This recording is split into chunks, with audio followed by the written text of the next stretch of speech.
Hello friends, welcome to Rida kitchen. இன்றைக்கி நம்ம பார்க்க போகிறது ஜாம் குக்கீஸ் எப்படி செய்கிறதுன்னு பார்க்க போகிறோம். இது ரொம்ப சிம்பிளான ரெசிபி, ஆனால் ரொம்ப டேஸ்ட்டாக இருக்கும். வாங்க எப்படி செய்யலான்னு பார்க்கலாம். வீடியோக்குள்ளே போகிறதுக்கு முன்னாடி மறக்காமல் ரிதா சேனலை சப்ஸ்கிரைப் பண்ணிக்கோங்க.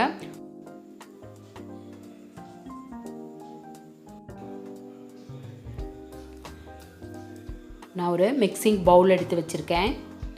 இந்த மாதிரி பெரிய பவுல் ஒன்று எடுத்துக்கிட்டு இப்போ நம்ம தேவையான பொருட்கள் வந்து 1 கப் மைதா சேர்த்துருக்கேன். இப்போ 1 கப் மைதானா 1/2 கப் பவுடர்ட் சுகர். நம்ம சுகரை வந்து பவுடர் பண்ணி தான் சேர்த்துக்கணும். 1/2 கப் ரீஃபைண்ட் ஆயில் சேர்த்துருக்கேன். 1 கப் மைதானா 1/2 கப் பவுடர் சுகர், 1/2 கப் வந்து ரீஃபைண்ட் ஆயில் சேர்த்துருக்கேன். இவ்வளோ தான் இன்க்ரீடியன்ட்ஸ், 3 இன்க்ரீடியன்ட்ஸ் தான். இதை நல்லா நம்ம மிக்ஸ் பண்ணிக்கணும். மிக்ஸ் பண்ணும் போது நமக்கு வந்து நல்ல மாவு வந்து சப்பாத்தி மாவு மாதிரி நல்ல கன்சிஸ்டன்சி கரெக்டாக வரும். இந்த அளவு நம்ம கரெக்டாக சேர்த்தோம்னா நமக்கு வந்து நல்லா மிக்ஸ் பண்ணி விட்டால் கரெக்டாக வரும். பாருங்கள், இந்த மாதிரி நல்லா மிக்ஸ் பண்ணிக்கணும். மாவு வந்து ரொம்ப அழுத்தி பிசையக்கூடாது. இந்த மாதிரி லைட்டாக மிக்ஸ் பண்ணி விட்டுட்டு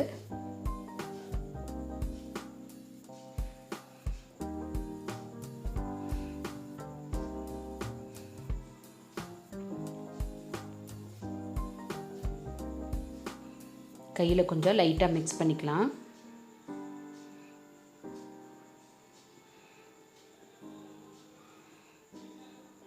மாவெல்லாம் இப்படி ஒன்று சேர்ந்தோடனே சின்ன சின்ன பால்ஸாக எடுத்து ஒட்டிக்கலாம்.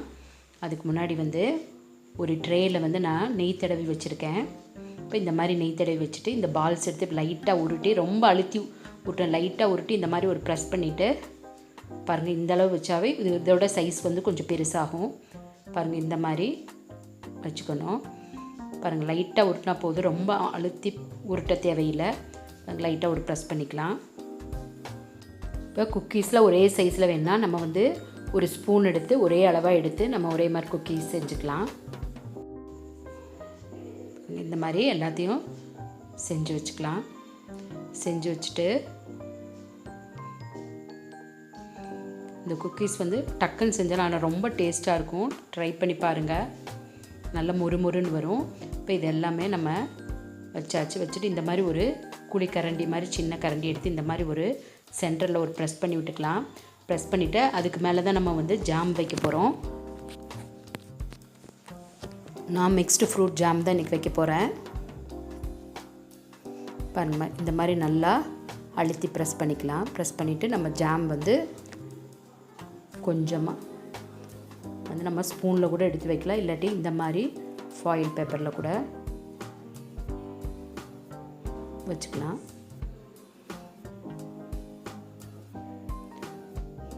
கொஞ்சமாக சேர்த்துனா போதும். இந்த மாதிரி எல்லாத்துலேயும் வச்சுக்கலாம்.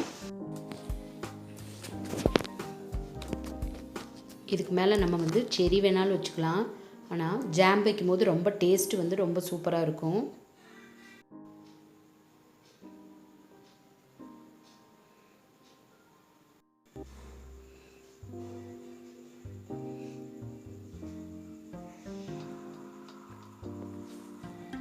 பாருங்கள், இந்த மாதிரி வச்சுட்டு அடுப்பில் வந்து ஒரு பேன் வச்சு அதில் நான் உப்பு போட்டு ஒரு 5 மினிட்ஸ் வந்து ப்ரீ ஹீட் பண்ணியிருக்கேன். இப்போ இதுக்கு மேலே வந்து நீங்கள் பிளேட்டில் வைக்கிறதுனா ஒரு ஸ்டாண்டு போட்டு அதுக்கு மேலே பிளேட்டை வைக்கணும். இப்போ இதை வச்சு நம்ம வந்து ஒரு 20 to 25 மினிட்ஸ் வந்து இது அப்படியே பேக் ஆகட்டும். கலர் மட்டும் நம்ம சேஞ்ச் ஆகாமல் பார்த்துக்கணும். ஒரு 20 to 25 மினிட்ஸ் இருந்தால் போதும். இது அப்படியே மூடி ஒரு 20 to 25 மினிட்ஸ் வந்து அப்படியே இருக்கட்டும். சிம்லே வச்சு இது அப்படியே இருக்கட்டும். பாருங்கள், சூப்பரான ஜாம் குக்கீஸ் ரெடி ஆகிடுச்சு. பாருங்கள், இந்த மாதிரி இந்த அளவு கலர் இருந்தால் போதும். லைட்டாக ஒரு கோல்டன் ஷேடு வந்தால் போதும். பாருங்கள், சூப்பரான ஜாம் குக்கீஸ் ரெடி ஆயிடுச்சு. உங்களுக்கு பிடிச்சிருக்குன்னு நினைக்கிறேன். பிடிச்சிருந்துச்சுன்னா மறக்காமல் ரிதா சேனலை சப்ஸ்கிரைப் பண்ணிக்கோங்க. ஓகே ஃப்ரெண்ட்ஸ், அடுத்த வீடியோவில் சந்திக்கலாம். பாய்.